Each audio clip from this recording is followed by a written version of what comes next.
Content warning. The following show consists of a host that smokes like a Victorian train going through a station, discussions of potty mouth language, and of course, discussions of fictitious violence. But we would like to inform you guys that we might just say a thing or two that makes people feel a bit uncomfortable. But I promise you, we're not attacking you. We're just stating that we. But in the meantime, your discretion might be advised.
Hey everybody, what is going on? How you doing out there? What's up? What's up? What's up? This is Solar Gray, the Cinematic Sorcerer, coming at you from the Wizard's Tower. And welcome, my friend, to the dark side of the room. This is the show where we talk about life, the universe, everything. And yeah, we talk about gaming. We talk about gaming a whole lot. But the stuff that we talk about isn't limited to games. Oh no. We talk about life, the universe, everything. We even talk about the number 42. And unfortunately today, it is just me hosting the show by myself because unfortunately, my co-host had a previous engagement, and I can't compete with a doctor, so I'm like, you know what? Not a doctor, but I hope the two of you are happy. That is what I hope the two of you are happy. And of course, my phone is like, hey, guess what? That's what we're doing, and all that other stuff. So, with all of that being said, again, feel free to like, subscribe, share, all that other stuff. And announcements to a couple of other people that might be out there doing their thing and all that stuff. If you can't watch on Twitch, because I know yesterday we had somebody that was like, oh my god, Twitch is so full of lagging. Well, just head over to the YouTube site, and there you can watch under your YouTube screen name and all that stuff, and you can still give comments and things like that. That actually helps us out with the algorithm pretty awesome. Okay, so yeah, there's YouTube link in the description. As a matter of fact, I'm putting it up right here, right now, because of course I dual cast in violation of my contract with all that. And thank you very much, Neon Arlecchino, for putting the Discord in the chat, which is pretty awesome. So yeah, and when you guys leave comments on YouTube, I will be able to read them because they'll come up on screen right here with everyone else. So thank you guys for showing up. Thank you for being here. And of course, I love talking about all that other stuff. But if you guys got any questions, comments, compliments, input, I ain't asking for advice right now. But if you guys want to shower me with compliments or just tell me I'm full of crap, then send an email precisely 18 emails to backinthedeck@gmail.com. That's BACKINTHEDECK at gmail.com. You can also reach out to me on other venues such as Twitter, because the Twitter is tweeting and all that stuff, and people still use it. No, I'm not getting a Truth Social account because I like you guys. Let's see. You can also reach out to me on Instagram. What's up with the gram? Hit me on the gram because I got one for the gram. All that other stuff. And of course, oh yeah, I totally get it. A lot of people are watching the YouTube on their television because of smart TVs and Rokus and stuff like that. I totally get where you're coming from. Also, you can hit me up on the TikTok if you are, younger than me, and what it seems like is on the internet everyone is. So you can hit me up on TikTok at bidp, that's BIDPY. You can also reach out on the Facebook group Deckers on the Book, where we've had people like posting their makes and stuff. We got a really good one from Aaron Blakeney not too long ago, showing the scenery and the terrain that they're putting together. I'm gonna say he because it's Aaron and not Erin. So if I'm incorrect on that, just let me know and all that. I'm pretty sure I know what that is. I know how to pronounce that name. But I do want to make it clear that I don't always know, and I don't like to presume. So there we go on that. So while we are talking today, while we're talking today, I'm going to be doing something that I don't do very often, which is I'm going to be cleaning all the brushes that I use when we talk about hobby haul and stuff. Oh man, put that down and no, and it just jumped away from me and all that stuff. But yeah, so seriously speaking, I am going to, no, I am not all-knowing fish head. And nor am I subtle in all of my attempts to be cool and awesome. Nor am I successful in most of them, but I'm here. So, there is all of that. Now, today's subject is a serious one that I want to address. And if you guys are wondering, because I get a lot of people that are like, well, games aren't really my thing. I'm like, just come on in and hang out. Just hang out. Take a look and join the conversation, because we talk about a great deal more than games.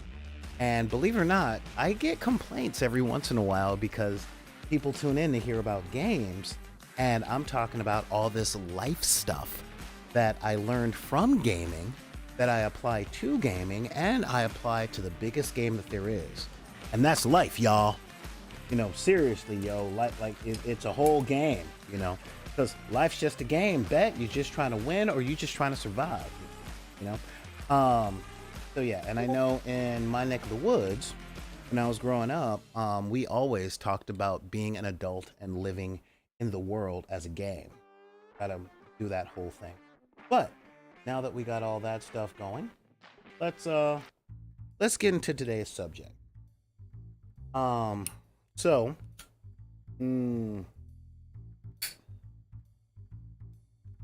got my tobacco. I got my great big glass of I know what I'm talking about. And I even got my inspirational I'm talking to you. So I know a lot of creative people. It's a side effect of growing up in Southern California. This place is full of creative people. We got writers, we got actors. There's an old saying that there are no actual waiters in LA. It's all actors that are trying to get a job. But the same applies for writers, graphic artists, comic artists, musicians, and I'm a musician too, so I can attest to that. No, I'm not gonna start singing the poodle song, but I will say it's such a good feeling to know you're alive. It's such a happy feeling. You're growing inside, and when I wake up ready to say, I think I'll make a snappy new day. It's such a good feeling, a very good feeling, a feeling to know you're alive. Unless you're sick and every part of your body aches. But as I said, But there is a thing that I see with a lot of my very, very creative friends, and it's something that I suffered from, especially when I was in my early 20s. Okay. I've spoken before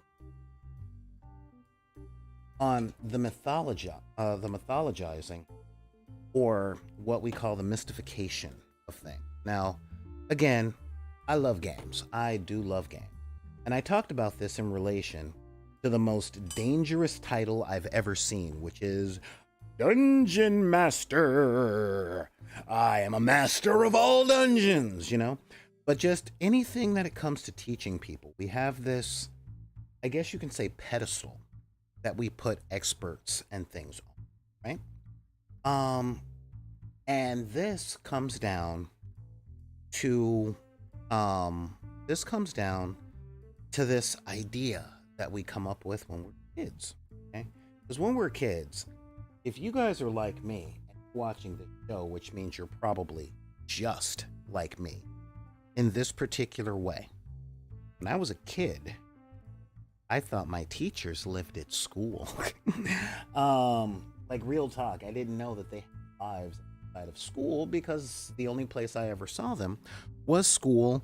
And I was a kid, and when you're a kid, your world only goes as far as you can see. We develop object permanence a lot further when we become adults. But what we see, and this is in the professional world, in our regular world on the day-to-day basis, and on social media, is we people who are kind of the best at what they do. And we set them as as the standard. All right. You look at a YouTube channel that has better production value than most television that came out in the 80s and 90s. You look at Instagram and you hear people say, practicing their musical technique. And, I like people like Charles Barenthal and Davey 504, since I am a bass player. And it's like, dude, those guys, like Charles Berthenol, amazing bass player, better than I ever wanted to be. But the dude went to Berklee School of Music, and he was one of those guys getting yelled at by E.P. Simmons about how his father never loved him. And, he was yelled at for being either a rusher or a dragger. So, he's gone through that training. Okay? And there's a thing that happens, and this is something that I learned from my art mentor. And now, I think it was 2006.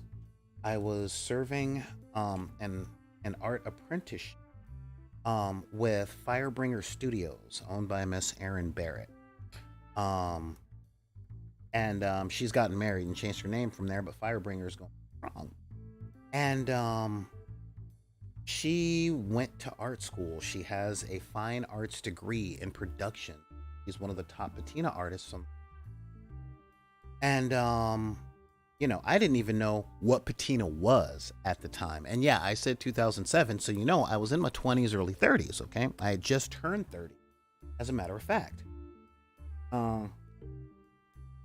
So I was serving under her, and I had a talent for patina, not because of my art background, of which was very limited, but because of my STEM degree and the fact that I understand chemistry. Okay? So I was really good at working with the different acids and the valence numbers and the ionic transfer of molecules and stuff like that. I can control. I had pretty good understanding of the formulas and how rust came across to look like art. I just never applied it into an art thing because I think science and then I think art. I never conflated the two. Okay. But one of the things that I found I come across, and this is where you guys might be a lot like me, is I have an idea of how stuff I create should look before I get started. And a lot of the times, my thought, my ambition, is beyond my capability. All right. There's a lot of stuff that I like to do and a lot of really cool ideas, And this is something I learned when I was working in TV, where They call it Monday morning quarterbacking, where you see something as it's happening and you go, hey, it would have been a lot better if it was like this. And a lot of folks, a lot of folks, especially veterans in whatever field, will look at someone with those ideas, namely me at the time, and go, yeah, it would, and go on about their day. Okay. And these folks, I learned, are true craftsmen. All right. Cameramen, architects, carpenters, plumbers, electricians. They do know what it's like perfect. And this is what I want to talk about, because a lot of us have this crippling thing within our heads, which is something that's based on a lot of things that happened when we were young. Okay? I don't want to come out and say trauma, because it's not always trauma. It's closer to training. I've talked about this with my music for a long time. I listen to very complicated music, okay? I'm not saying I'm a music snob. Not even saying I'm an elitist, because I do have punk albums. I do listen to Fugazi and Rancid and the Dead Kennedys, and they're not known for their complex chord structure. But I also listen to Tool and Rush and Victor Wooten and old jazz. I listen to stuff across the gambit. And a lot of folks take the idea that if someone gets published or gets a profession within the arts, that they have all of their crap together. Okay. They get the job because they're the best. They are amazing craftsmen. And having worked studio gigs, and again, I'm not that good. I can't even spot read music. Okay, I will say that. And I don't know a lot of jazz runs like the back of my hand. I'm good at picking up stuff. I'm good at going along. And there was a time where I could keep beat. So that was good enough, right? But a lot of folks, when they're creating something, I don't care if you're painting a miniature, writing out your game, if you're a GM, I don't care if you're writing a song or working on your singing. Okay. Perfectionism in and of itself is not a terrible thing. All right. But what people do that gets in the way of enjoying things is they apply perfectionism very dysfunctional manner. I say dysfunctional, I mean they set their standard at the time where the rubber is supposed to hit the road, beyond their capability. Okay. And they set their own perfect standards so high that it can keep them from. Okay, I see this all the time with some of my most talented friends. I have a friend, actually I have a henchman, and this guy is an engineer. Okay. And I remember he was playing with a CNC machine, and I had him make me a board for HeroClix. It was wood. It had the grid carved into the wood so that I could add terrain on it myself and play HeroClix on something other than a poster. Okay. And when he gave me the thing, I was astonished. Okay, it looked so good. And he didn't like paint it or finish it or anything. And I did all that with ink and wood stain, and it looked really cool. Unfortunately, I lost it in a... And but it was everything that I wanted. And he was just so disappointed with it, because no joke, lines on the grid, because of the track that the CNC drill was on, was a little bit wobbly, and it made a few lines that were at 89.4 degrees instead of at 90 degrees. And I'm just like, dude, stop. I wouldn't have even seen this if you hadn't pointed it out. And this is that perfectionism that I talk about. All right, but we'll get back to that.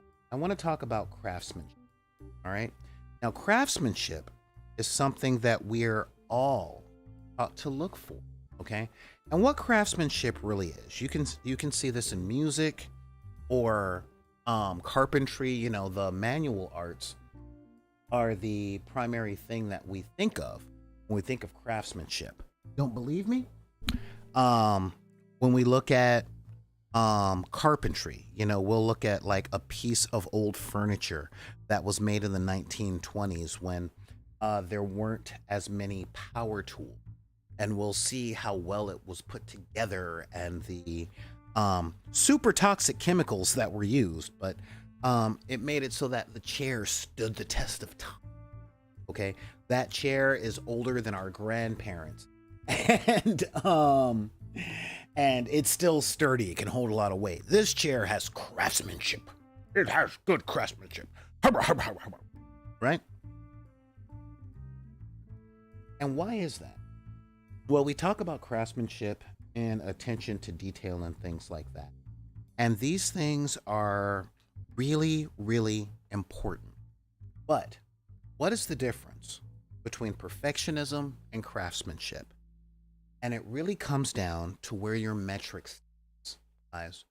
Um, when we think perfectionism, we think perfect. Okay, we think no flaws. All right.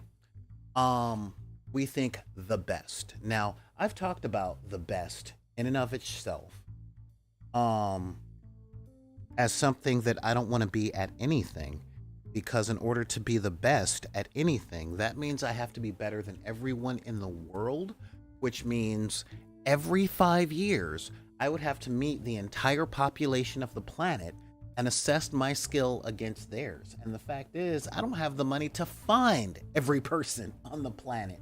I'm not climbing Kilimanjaro to talk to a hermit about playing bass or to learn sword fighting from the blind person in the mountains of Russia that no one has talked to since since Stalin was in office. You know what I mean? I don't have that standard of being the best. But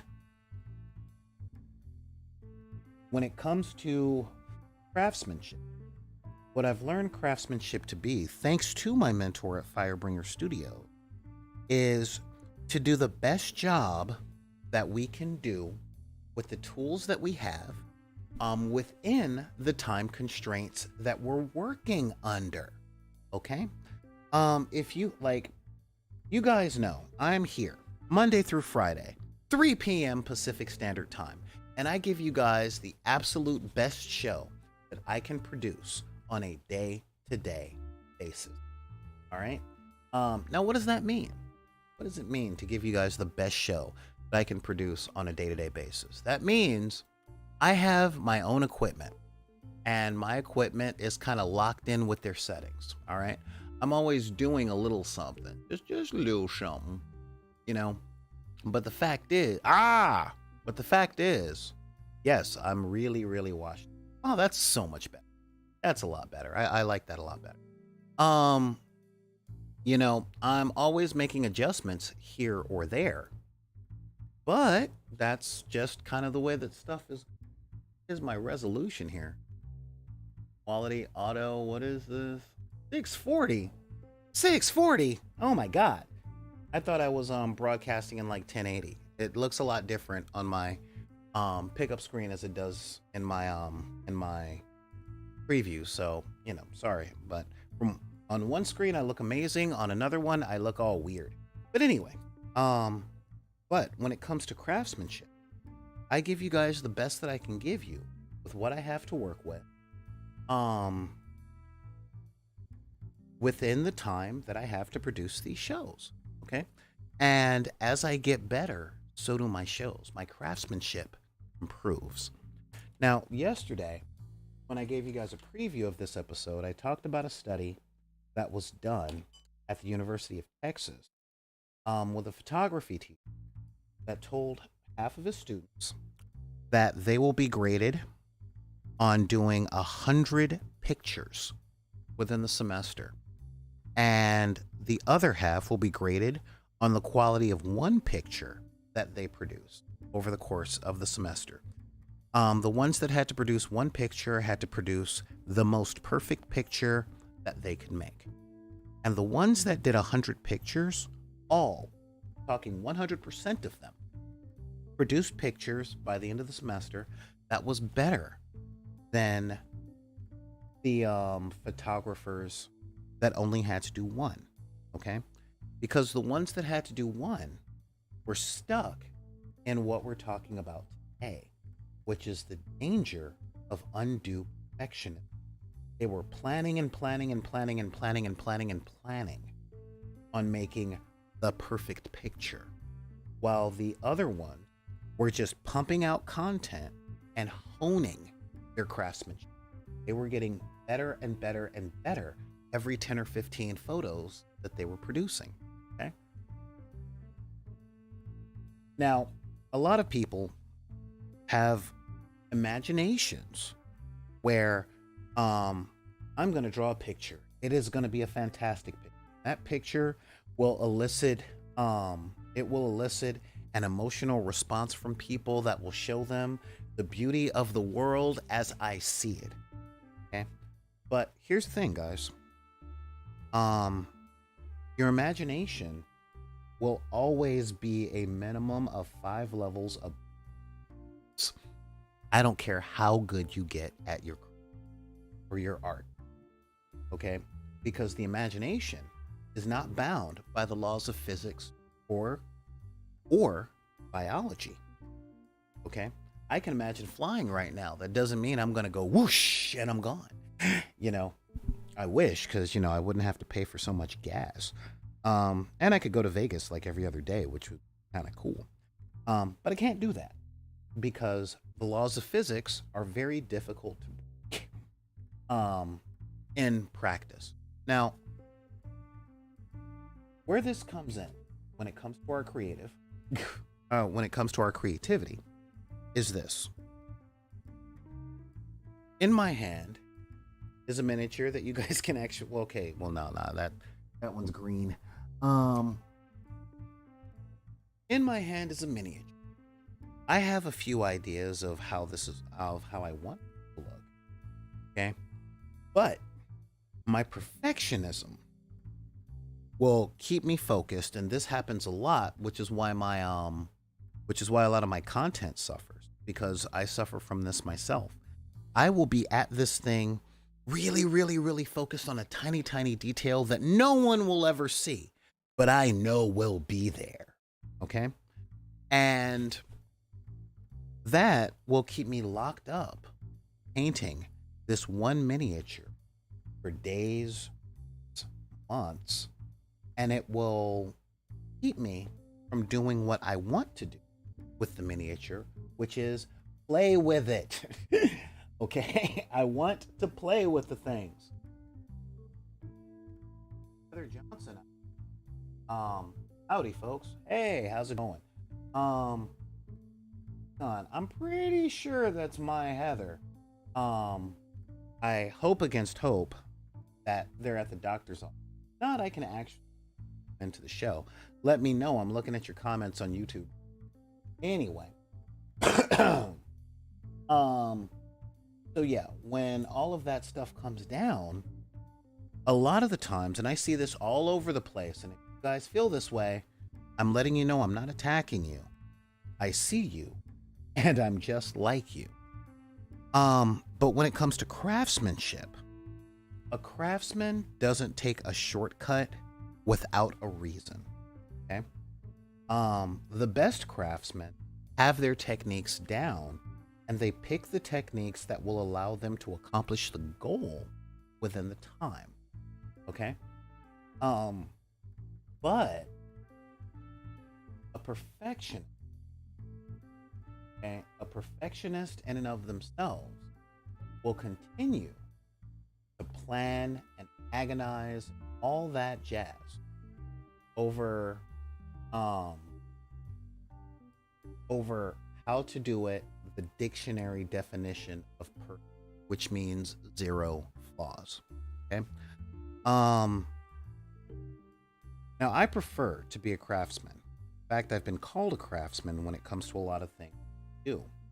But I can always improve. But everything I do to the best of my ability at that moment, while simultaneously reaching for that next 3 inches. Um, the difference between perfectionism and craftsmanship, and this is one of the reasons that I'm so big on language, is that a craftsman will keep pushing to get it right when they know that they can, where a perfectionist will push to get it perfect whether or not they're capable of perfection. This is where people end up stepping on their own faces. Okay.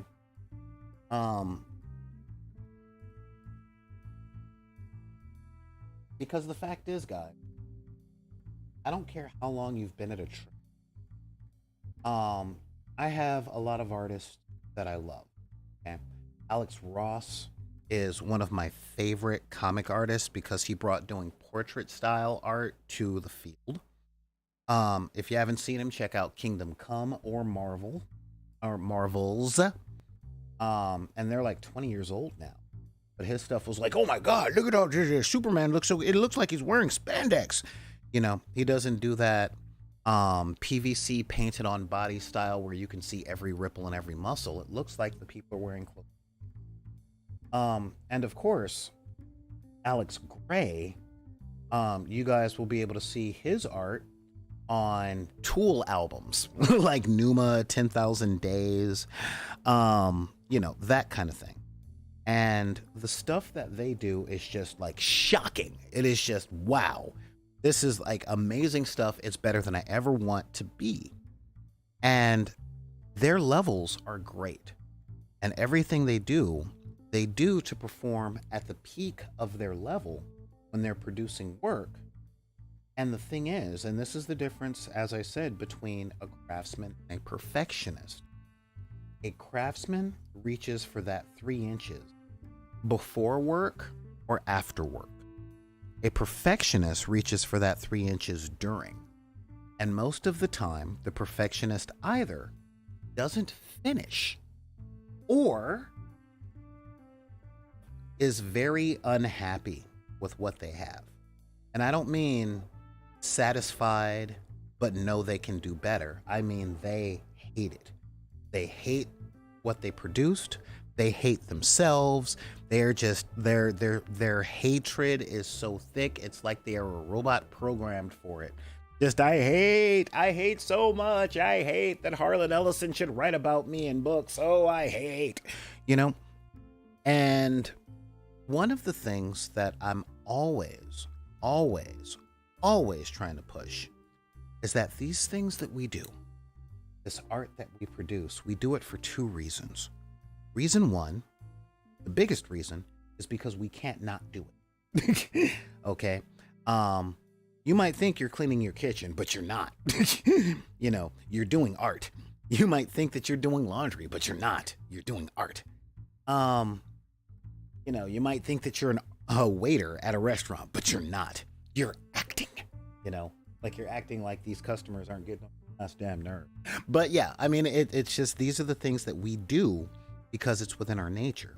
But the second reason that we do it is because we want to enjoy these things. You know, this channel is about the things that we do, essentially the reasons that we work. All right. The joy that we get out of the stuff that we do that we are not obligated to do for 40 hours a week. All right. That's what we're about. That's what we're jamming with. That's what we're doing. That's what we're about. All right. And a lot of folks forget that. A lot of folks forget that a job is not your life and a hobby is not your life. You know, I love comics. I love board games. I love tabletop games. I love interacting with people, and I love seeing and making them smile. Okay. That's what I love doing. And I'm hoping to do it full time. I really do, which is why every episode I put the little donation tab and remind you guys to, you know, like, subscribe, help me get this channel to where I can do it full time and I don't have to dance around in a bunny suit or a Santa suit or any of that. I'll still do it, but I won't have to. I'll be able to say, no, I don't want the job, but I'll come in and I'll volunteer for free maybe 1 or 2 days during the season, type of thing. But the fact of the matter, guys, is there are things that we do, like our perfectionism, that hinder us from achieving the goals that we have. Now, a craftsman doesn't have time for that. Okay? Your carpenter can't agonize for 70, 80, 90 hours a week on the countertop that they're going to put into your house. Okay? I mean, they can if you have the money to pay them for it. But to those guys, time is money. To those of us who make things, time is money, or it's emotional currency, right? And I will tell you, real talk, all the way across the board, I don't like spending 60 hours a week honing my skills to play a game, all right? It's one of the reasons I love games like onepagerules, or I go with the rule of or I like 5th edition Dungeons and Dragons over Pathfinder. And why I don't do tournaments, okay? Back in the early days of my gaming apotheosis in the early 2000s, and that was my apotheosis, not my coming across. Not me starting the game, but when I was working at a game store and I was hosting and judging tournaments and stuff like that, I got tired of being obligated to know the last FAQ or ruling that was done by the company in a tournament 30 minutes before my tournament started, because there were going to be gamers that came in with that knowledge to try and use it as an edge.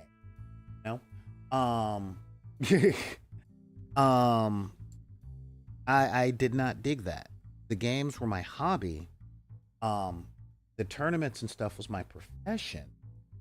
But I'm Generation X, guys. I'm old school, which means when I leave work, I want to leave work. I don't want to work 40, 45 hours a week for pay and then go home and do 20 hours a week of homework for my job. And if I don't want to do that for the thing that keeps my lights on, I sure as heck don't want to do it for my hobby. I'll watch a YouTube video for better painting technique here and there, because I do enjoy learning, but I don't like the obligation to learn. And the obligation comes down from either taking a class, doing it for a living, or this idea of being perfect. I do want to become better at my craftsmanship when it comes to a lot of things. And I grow at my own rate, and I encourage people to grow at their rates, but I refuse to judge. And when I say judge, I mean what we talked about a couple of days ago. I also refuse to condemn other people's work because it's not as good as the people that have the resources of a billion-dollar corporation who have to do it for 40 hours a week. Okay? Again, there was a question that was asked yesterday. Can critiquing discourage people from doing stuff like this? And the answer was absolutely yes. Let's take sports, for example. It is unfair to expect someone in the 3rd grade to outscore LeBron James at a basketball game in a park on a Saturday. I mean, seriously. I used to complain to my boss about it because I'm definitely an advocate for the new guy of it's like having a white belt spar with Chuck Norris, because the fact of the matter is, guys, There are craftsmen who practice their craft. I don't care what that craft is: music, painting, um, games, whatever their craft is. There are people that practice it for 40 to 50 to 60 hours a week, right? Um, and it's great to have the desire to be a craftsman. But a lot of times people's perfectionism um, beat them down, discourage them from starting or progressing because they have this intellectual idea of the dictionary definition of perfection wrapped up in what they can actually accomplish. You know, I'm not Michael Jordan, therefore I'm not going to play basketball. I'm not Salvador Dali, therefore I'm not going to try painting. I'm not going to win a golden demon, so I'm not going to paint my miniatures. I'll never I'll never win a 40K tournament in my city, therefore I don't even want to start to play the game. You know? And again, we all respect people who are good at what they do. All right? We do. When we see high levels of competence, we go, yeah, give me some of that, right? But the fact of the matter is that those high levels of competence comes from years of practice and sacrifice, and blood and sweat and tears. For whatever motivation the people who are practicing it have, okay, for whatever reason. But these are great craftspeople. My friends who are professional artists, they did art not just because they can't not do art, but because they love it. They love the process, love learning. But when they make stuff, yeah, growing calluses, right? Especially if you play a stringed instrument or do manual labor. Them calluses are like, hello, we take on our own life. Now, how do we do these? How do we get past them? All right. Well, one thing I've learned from craftsmen, okay, and this is something that I learned from a welder, actually. These guys practice their craft in their time when there's nothing on the line, including someone else's time, right? You know, I do practice a lot of painting techniques. I'm not gonna lie. I'm trying to learn some, but I don't chase the new meta narrative. Now, as you guys know, if you watch this channel, I love slap chop. I love the slap chop technique, and I want to get it down well enough to start teaching it to kids because comparatively very little work with very high reward.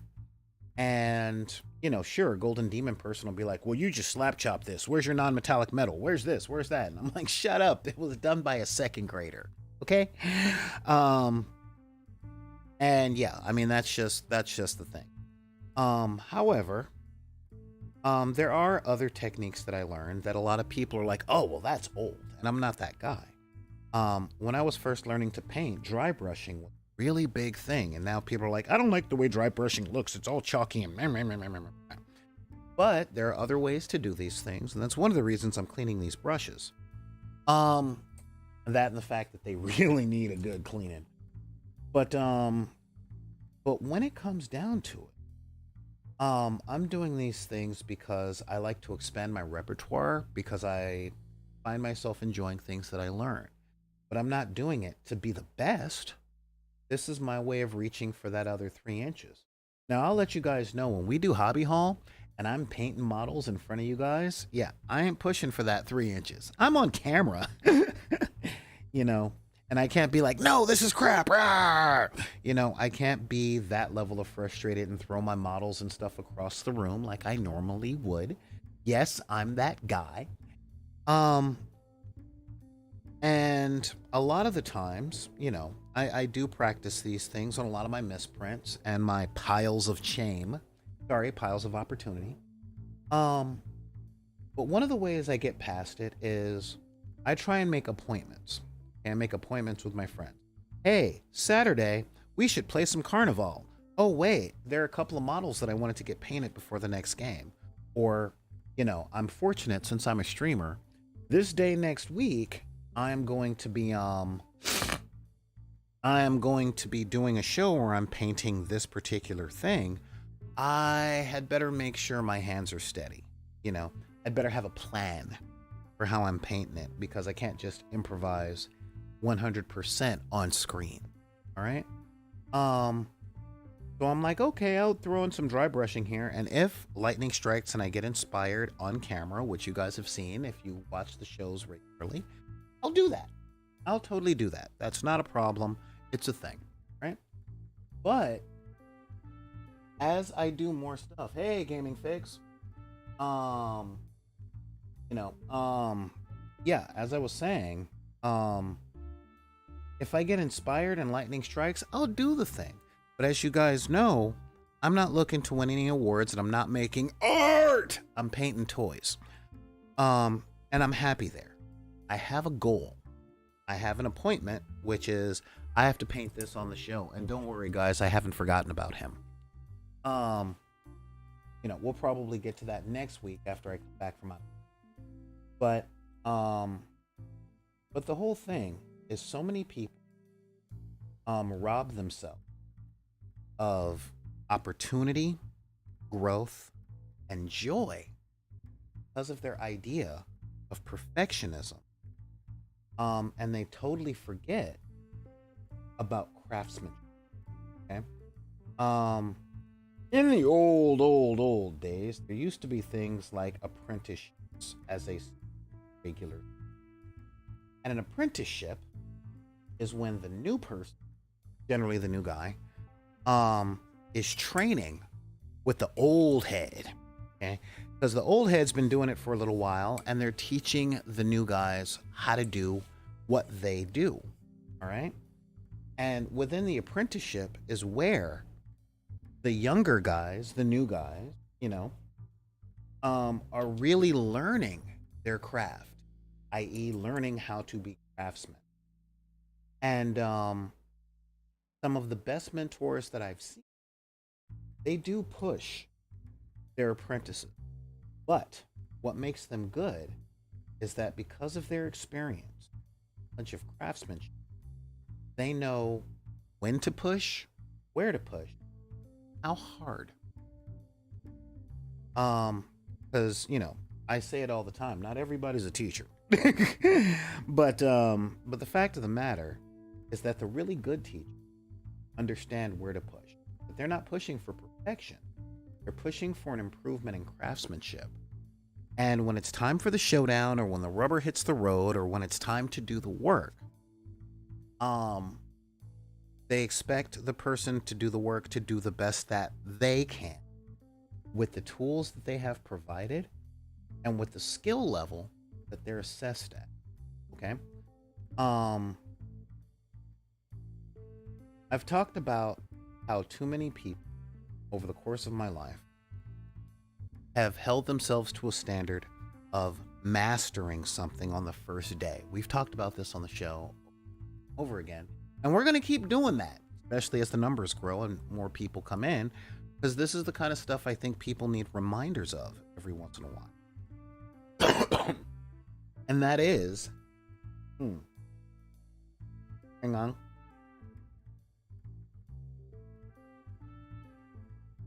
I do that periodically to my ferals to make sure that when the paints themselves change up, or when the wood is, like, keep everything tight. This guy.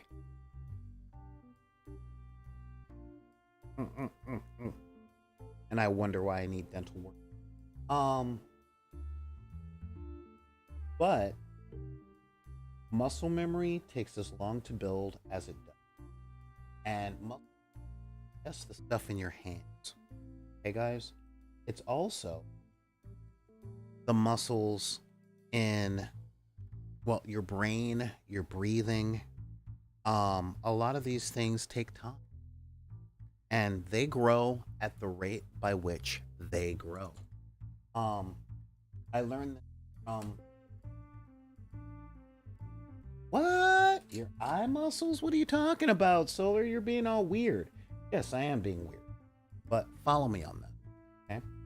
One of the things that held me back from art for the longest time is that when it came to paint in shapes, I didn't know what I was looking at. I heard people say, well, this is good and this is great and this is that. And they used all of these jargon terms: dynamicism, contrast, blah, blah, blah, blah, blah, blah, blah, blah, as if I grew up in an art school. Okay? I'm from the hood, yo. I knew the words to Guantanamera. I learned how to make a quesadilla in preschool. I didn't know what contrast was. And in a lot of ways, I still don't. I never went to art school. All right.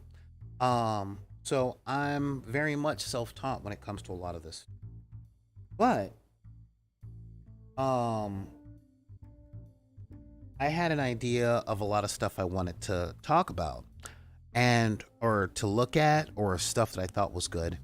And a lot of people have their own metrics for, like proportion, whatever that. I still don't know the difference between heroic scale, realistic. I hear the heads and the hands are bigger, but I don't know. I really don't.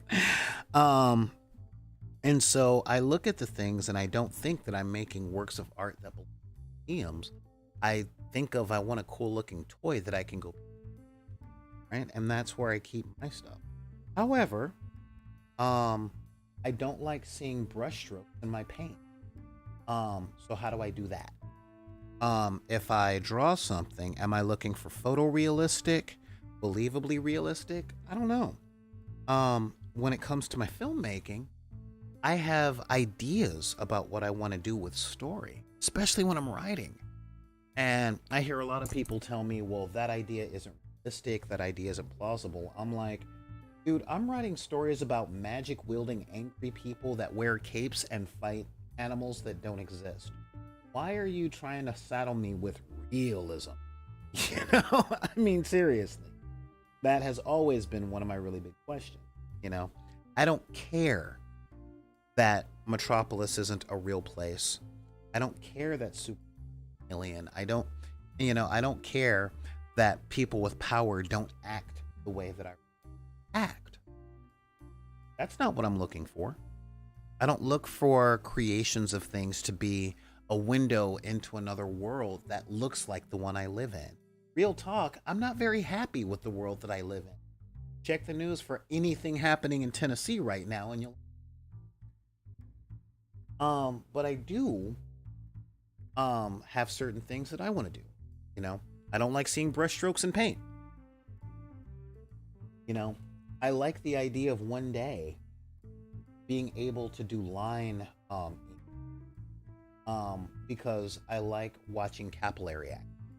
Capillary action is when you put liquid on something and it goes in a specific direction. It's like magic. It's like the liquid is following it. I think it's so cool. And I experiment with different ways of achieving that. All right. Yeah, I'm getting into oil washes as well. I got a cheap little set of oil paints and a whole bunch of paint thinner, which is why I can clean my brushes right.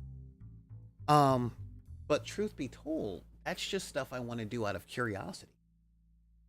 I don't have the standard of, well, we don't use metallic paint here. We go for non-metallic metal. That shows the competency of the artist. Shut up. These are my toys. All right. And if I end up jamming with a punk rock band, I'll play stuff that I think will go along with it. Will it be more advanced than punk? Possibly. Will it be as expressive as punk? Hopefully. But will it be perfect? Probably not.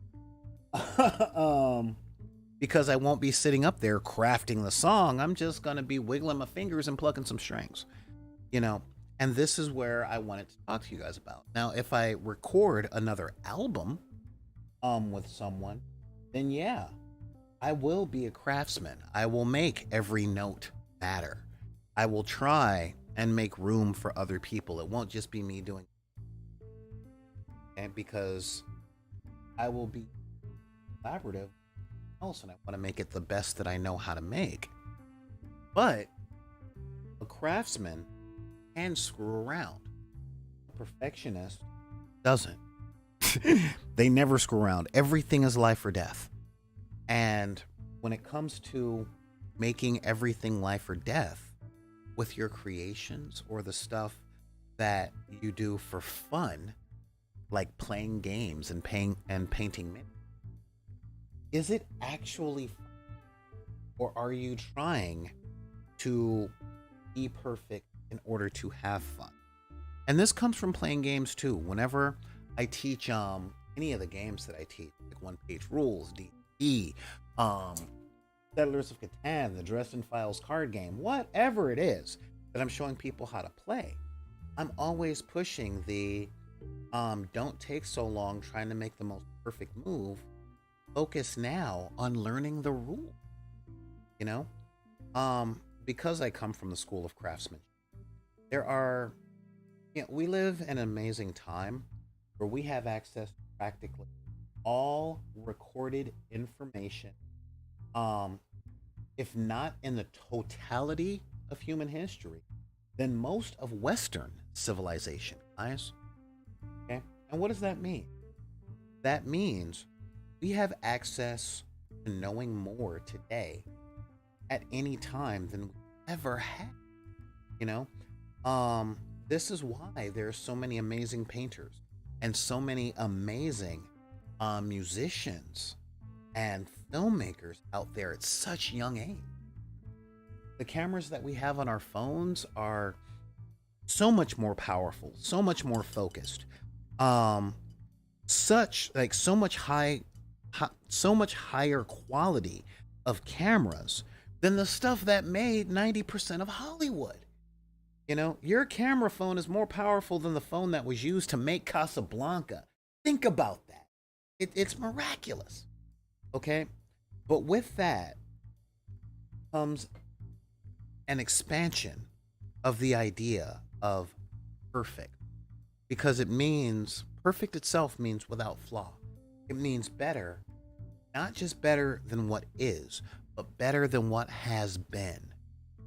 And we have access to so much more of history and our past and so many other things that the perfection that we reach for, we may never achieve because we have so much information to compare what we make today to that it can literally take a lifetime of studying just to see what's out there so that we know how to do something better or different.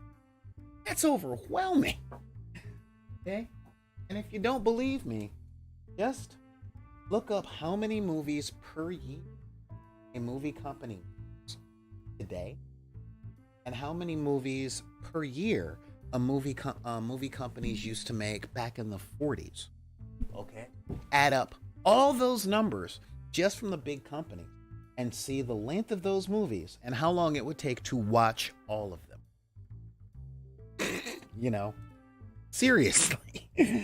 In order to be better than all of the movies that were ever made in every single way, in order to be better than everything ever painted in every single way, or to have the best strategy of everything in every single way. Can you imagine a historian trying to go through the journals of every general that we've ever found that's ever been in a war just in Western civilization? Forget Southern Hemisphere and Asia? Dude, come on.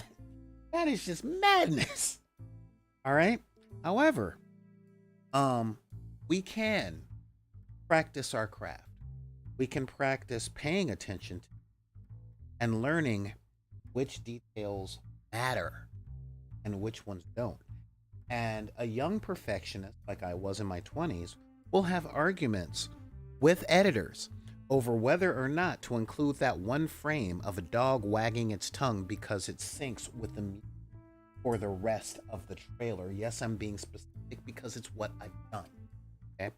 I was literally working on a trailer to a cartoon back in the 1990s, and I got into it with my supervisor because there were 4 beats in the thing and the dog's tongue wagged 3 times. And I'm like, no, it's out of sync. We need to do it. And we're talking 4 wags of a dog's tongue on a shot that was literally 1/3 of a second long. No one cared, okay, except me. I was being a perfectionist. He was being a craftsman. We went his way, and of course, the trailer got picked up. We got paid well, and all that stuff. But I learned. I learned eventually that a craftsman knows when to let something go. Where when we think about perfection, we're trying to get everything down as this abstract work of art, you know? Um, and I guess my love of craftsmanship really came about 10 years after my last college degree. Because that was one. Now I'll let you guys know I've never had good. Okay. C's gets degrees was pretty much my mantra before I ever. All right. I say all the time the best is the enemy of good. So I'll never be the best at anything. 'Cause I don't want to be the best at anything. I'll never produce something that's perfect. But um I will use my judgment to decide what is good at what time and to do the best that I can do as often as I. So I want you guys to think about that and consider the difference between craftsmanship and perfectionism when it comes to whatever it is that you make or you play or you create. Sorry, I was choking up. Oh, this stuff just means so much to me. But, you know, and if you guys disagree, challenge me on it. Really challenge me on it. I'm totally willing to have the conversation and have, I want to know your guys' feedback because I know a lot of people that are like, no, everything's got to be perfect. If you're going to do it, you may as well do it right and do it well. And I'm like, okay, define right. Define well. Give me the criteria. And I talk a lot about being clear on your own criteria for things. Because when you have an idea, when you spend your time chasing a feeling or chasing an ideal and becoming an okay, it can eliminate the joy from the things that you. I'm saying this not just some sort of abstract,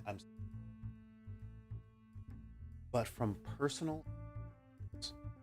Okay, there were so many things I loved to do, and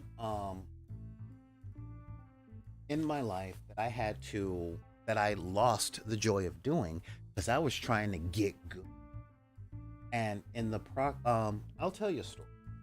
Back in my days at the game store,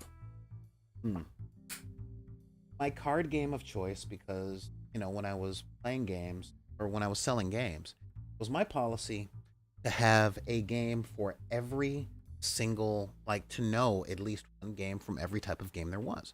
So one cooperative board game, one competitive board game, one miniatures game, one collectible card game, one non-collectible card game, and a role-playing game for every genre, being modern, fantasy, sci-fi, and horror.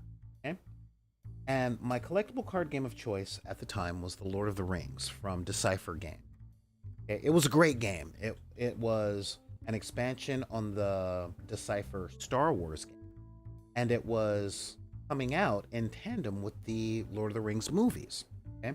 And I loved that game. It was great. Of course, I played with a Gandalf deck.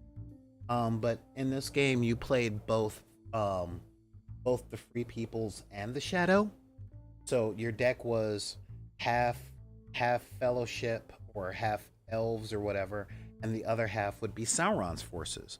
And during your action turn, you were the good guys trying to get through all of the locations to destroy the ring. And when it wasn't your turn, you were the bad guys trying to stop the other player's fellowship. It was very cool. And I played a deck that was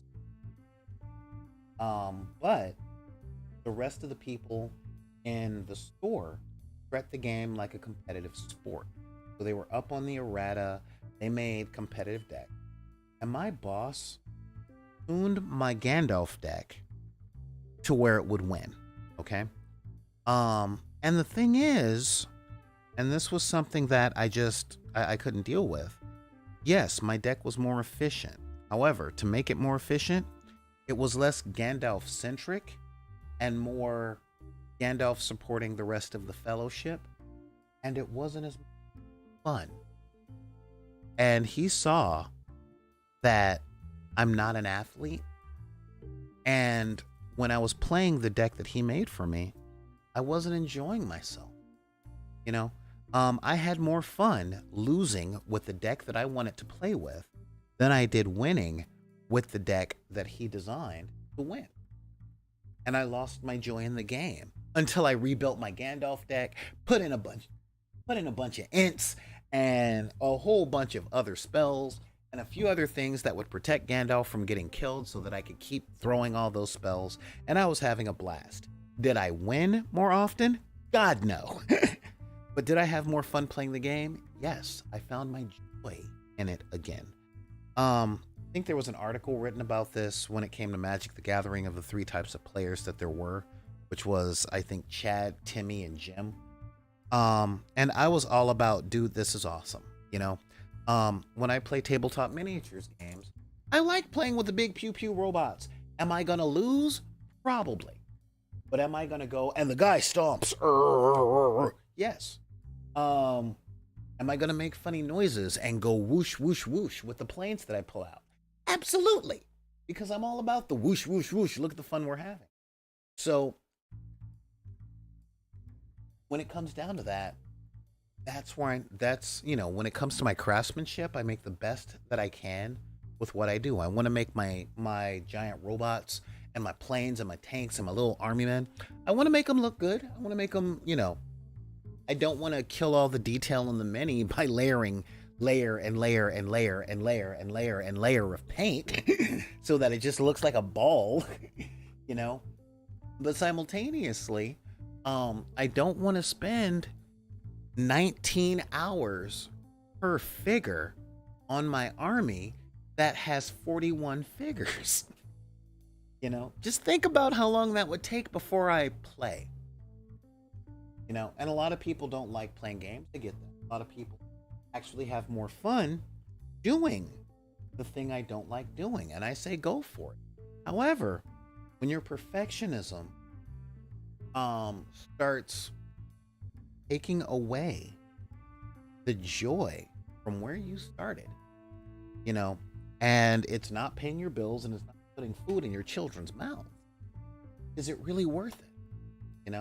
Again, I'm not saying don't practice your craft, but what I am saying is when the things that we do for fun become not fun because of our desire to be perfect or to make something perfect, then is it worth the effort that we're putting in for that perfectionism? Like, where's the reward? Or as one of my favorite writers would say, what is the virtue of that act? And that's what I often, what is the virtue of? And a lot of people say the things I create are a reflection of. And my reply to that is one that garnishes a lot of hate, which is, really? that really is what my, like, seriously? So if the thing that you create looks terrible or breaks, you're going to spontaneously combust? I really don't, and then a lot of people think I'm being condescending and all this other stuff. Yeah. It's one thing to know that you can do better. And I'm not saying aim for the C. Okay? I'm not. I'm saying think about being a craftsman. And a craftsman, a good craft, the kind that you want building your house, always aims for the A, but they finish the job. Okay? And when there used to be that did music rankings, like America's Top 10 or something. And it had Casey Kasem. Casey Kasem was a voice actor in the who was the original voice for Shaggy from Scooby Doo. And he had this show, and at the end of the show, he said something that stuck with me. And this was, God, 42 years ago? Yeah, 42, 43 years ago. When I saw this, but after every show, or at the end of every show, was shoot for the moon. Because even if you miss, you'll still be amongst the stars. You know? And that is where I see the difference between being a craftsman and being a perfectionist. A craftsman does shoot. They miss, they're still amongst the stars. And they go, my God, it's full of stars. Where a perfectionist will shoot for the moon. And if they miss the moon, and you guys know people like this, and if you don't, look in the mirror, okay? They miss the moon, they will be out amongst the stars in front of nebulas and supernovas and all the cool stuff that happens in space, and they will forget all of the celestial glory that they are about and that's around them, because they are so busy beating themselves up, being mad, and lamenting that they didn't land on the moon. Which, in all honesty, is not nearly as cool to look at up close as a freaking nebula, you know? And a craftsman goes, well, I was shooting for the moon, but I'm out here now, and this is cool too. What can I do out here? You know, that's what I want to encourage you guys to do, you know? But always shoot for the moon. I'm not saying don't shoot for the moon, because you'll end up stranded between the moon, and that's a whole bunch of nothing. But miss the moon. Take a look around, and you might find that you're in the middle of a nebula, or that looking at a binary star. You know, that's two stars that are at such an angle that they revolve around stuff, but when you look at them, they look like one star. It's fascinating. Yes, I'm going Neil deGrasse Tyson on you. But, you know, the things that we create and the things that are around us can be so monumentally beautiful and useful and worthwhile. But if we have our hearts set on a particular thing, and we won't be happy unless we do, that level of perfectionism, egotism, can blind us from the stuff. And I'm going to close out today on something really, really big that I learned in college. And you know what that is? 90% of most of the stuff that we can't live without now in this day and age were all, I am dead serious, most of them were accidents. Scientists didn't go out there looking to discover radio waves. They were looking for something else. When we found that we were living in the middle of an expanding universe, real talk, the astronomers that tried to figure that out, or that figured that out, didn't go out saying, I think the universe is expanding, let me look. They were at a satellite tower, and they kept getting some sort of residual signal, and they thought it was bird poop on the satellite. And so they cleaned off the bird poop that was on the satellite, and the background noise didn't go away. And they were able to mathematically work out that it was the residual radiation and radio signal from the Big Bang. That's how we found it. Okay? Most of the things that we do in life, and most of the tools that we use in life, were all created on technology that we accidentally stumbled across. And it was the craftsmen who were able to take those discoveries, the craftsmen and engineers that were able to take those discoveries, ask the question, what can this do? And they accepted the perfectionist does not accept the answer that they land upon because they are so busy with an ideal. Okay? So when you guys find that you're in the middle of creating something, if it's not what you picture, not what you imagined, take a look at what you have and ask yourself, is this better, equal, or worse? Now, I often ask people the question I ask myself about thought processes: is the way I'm thinking a tool that will, a weapon that will hurt? A lot of the time, especially because of things like the way that people judge stuff, i.e., look for flaws instead of looking for. We've weaponized so many ideas, take away from our magnificence and our own. As I said, guys, I was a teenager in the. We mocked every. You know, if you liked something, you were lame. If you didn't like it, then you were stupid. And you guys have my formal apology for the participation in that behavior that I participated.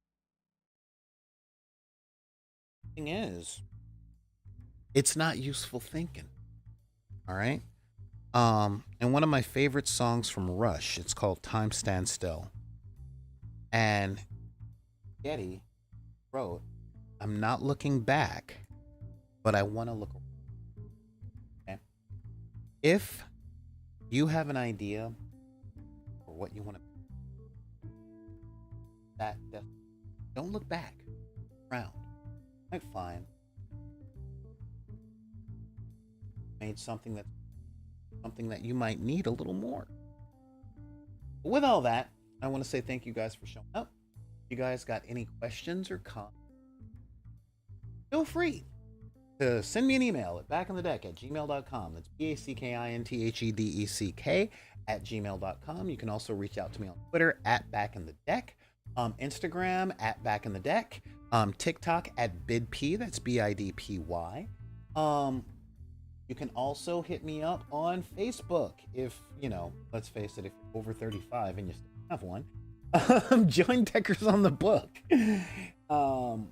Show off some of the stuff that you're making. Let people go, wow, that's cool. I could never do that. And then you get to look at them and say, oh, no, you totally can. I made this out of A, B, C, D, or E. And thank you for liking the stuff that I'm putting together. But yeah, with all that, I want to say thank you for showing up. Let me give a quick shout out to my over here. That's Alisadra, David. I'm not even gonna try and pronounce FHXNMF. Drab Snatch, Freaky Baby TV, Grey Ghost 82, is Nickable, Jabs Jump, Kata, Lakady, Literally Unreal. Thanks for coming by 2 days in a row. I appreciate it. Lucent Crowd 1 through 0. Lurks, Neon Arlecchino, and Yash Harpy. Thank you. Up.